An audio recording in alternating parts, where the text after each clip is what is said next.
my own life. I mean, I've been posted here twice in very different historical circumstances. Thailand was, how should I say, from our previous posting, before we knew that we would come here, a bit of a refuge. We would sort of want to switch off from where I was working earlier, even if it was a place which we loved also dearly, and we would look at each other and say, where do we go? I said, Bangkok. And we would buy an air ticket and we would come here. I realized that I am going through, I'd say, a little bit of separation anxiety, if you would put it in that way. And I think all three of us are. I will have personally lived in Bangkok for 7.5 years of my life, and that's quite a big percentage of my life as well, and that of course is something which I can't just ignore. So in a way we are not saying goodbye to Thailand as people, we are saying goodbye in this capacity, but not just coming here, but keeping friends, keeping connections at work, in different parts of society that we make. I think it will be something that we will try to maintain wherever we are.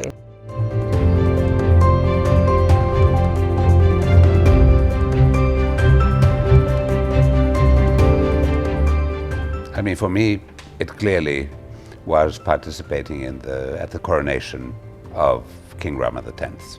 That was clearly, I think, the most unforgettable moment. What was your emotion going through? Well, I mean, I had lived here earlier during the 9th reign, and that was a very long reign. And the transition, of course, is something which shapes the country in a very deep way, and it's something which brings both continuity but also change with it.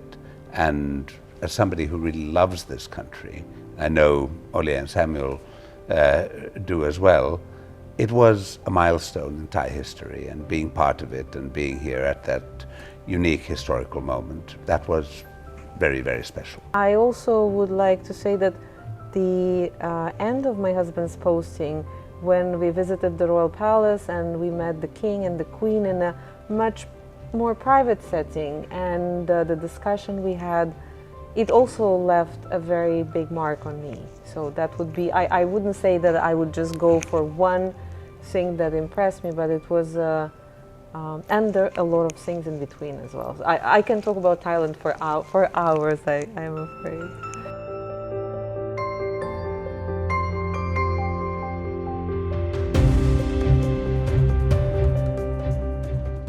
That's easy. No, that's easy because when I think of the two of us, I am thinking Bang Rak area. Yeah. Charoen Krung, everything around that area, Chinatown, that would be something, the Royal Palace area, that would be, it's a very big area that I described. The Chao Phraya River, very much. And that's something that we can come back to almost every weekend. Yeah.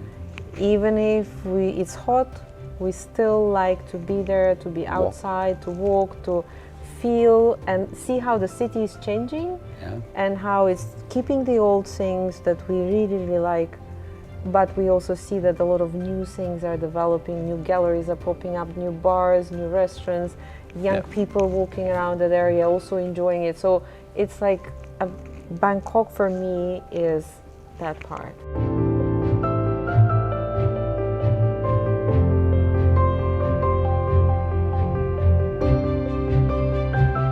I used to skate a lot, but now with COVID it's been a bit more difficult. I would usually go to Benchasiri Park, but also Pink Skate Park and other places that are further. I kind of knew how to do it before, but I started learning a lot. Like, I really got into skating in Thailand. Samuel tried to teach me. Actually, I'm not hopeless, but he's a very good and very patient teacher. So, unlike me. We didn't want to say that. but he really was giving me some very basic, because I didn't want to go further, but I tried. So I tried. I could stand on a skateboard and I could do a little bit of moving. I could go on further, but I was a bit afraid of the physical injuries. So because I'm old, so I have to be careful. But he did try with me, and I think it is fun.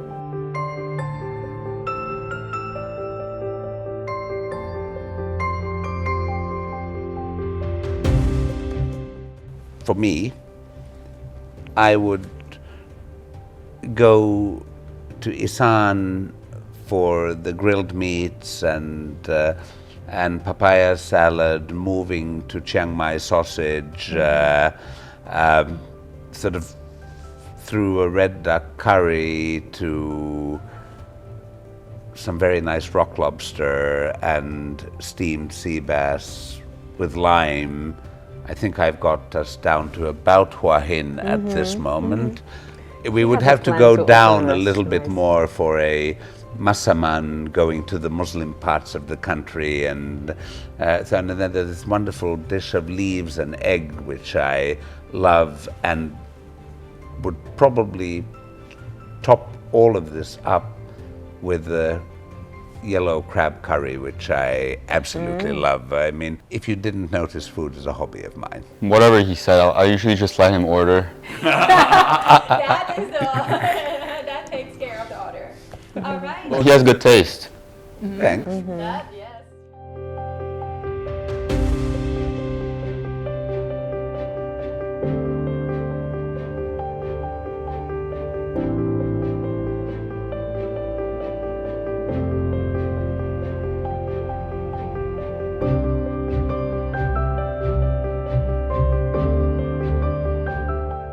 For me, the most valuable group that I belong to and who actually helped me do the job were the other spouses. We have a group which is called SHOM, which is Spouses of Heads of Mission of Bangkok, in Thailand. And I was very happy to be part of it, because when I arrived, new country, even if I visited Thailand, it wasn't the same. But I was met by beautiful women and men. They welcomed me, and I became part of the group very fast. So being part of that group was perhaps one of the biggest highlights of my diplomatic side of life here.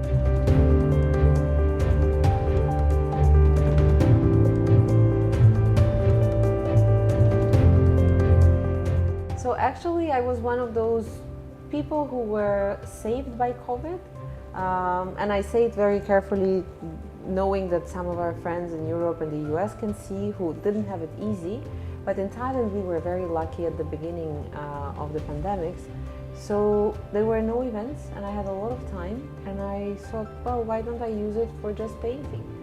I didn't think about having a gallery or doing exhibitions. I was just playing, and it gave me an immense sense of freedom and flying and creating, and not thinking much about how it would and the sizes. The colors come very much for me from Thailand.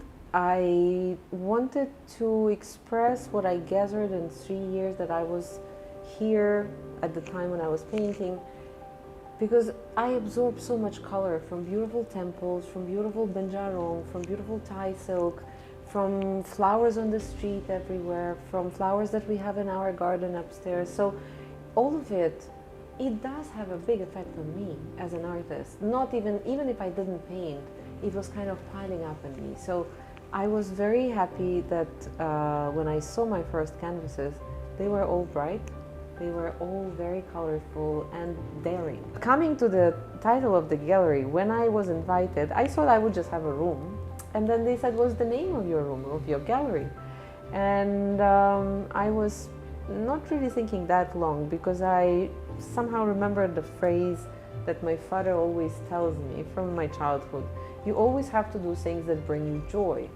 And it kind of popped up, and I realized this is the name of my gallery, things that bring you joy, because the amount of joy I had thinking about paintings, making them, showing them to people. It was so much joy for me, but also I saw how much joy people got when my message was that, yes, we have difficult times, but life continues, and I do want you to remember the good side, the fun side, the colorful side, even when things are not easy, especially when things are not easy. Everything I do, it has to have some meaning. So my meaning was to bring joy to people and get joy myself.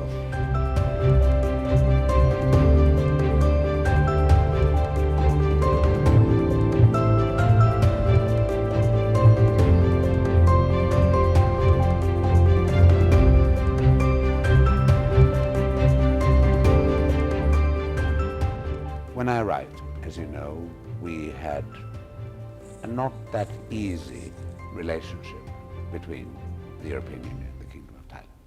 And I came here very strongly with both a wish and a mandate to engage and to start working towards taking our relationship to a new level. It's an old relationship. It's one which has lasted for decades, if you look at the Europe and Thailand relationship, for centuries.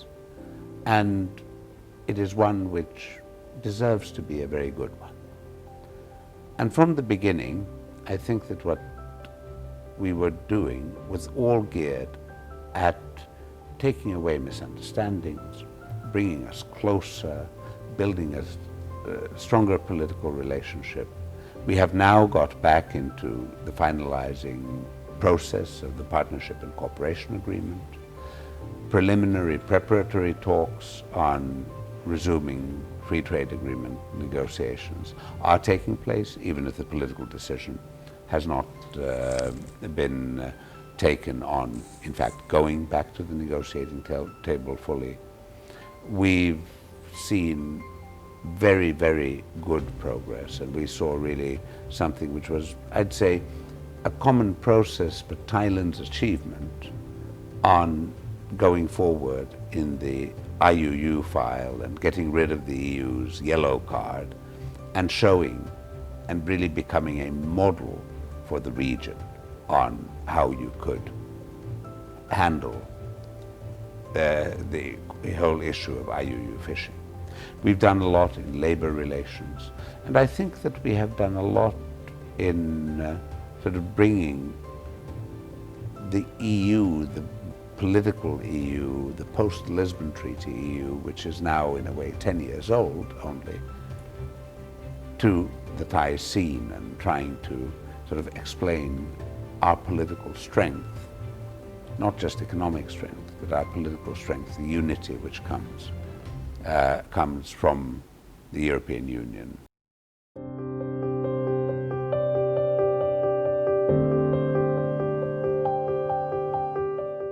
Well, I would say that in order to get to know Thailand, you want to get to know Thailand and not have stereotypes, not have an understanding of, oh, this is what I think Thailand will be like, but really talk to people, understand the very unique history of a country which has never been colonized, a country which has been a melting pot of different identities to form a Thai identity. And here, by the way, the united in diversity goes pretty much together. To get to understand Thai mentality and what that history means, I think it's extremely important. To understand Thai Buddhism.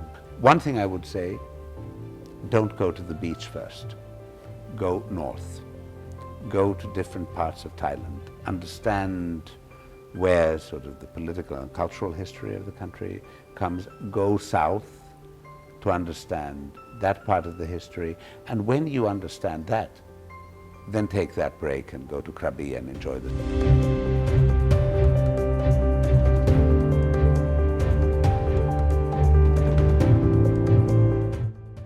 I enjoy the versatile nature of it, the fact that you can go from one subject matter to another, from politics to trade to culture. You have to understand people, you have to understand countries. You have to basically take and throw away your prejudices or stereotypical ideas and be open to the world. You can make people's lives better. That is a very rewarding experience.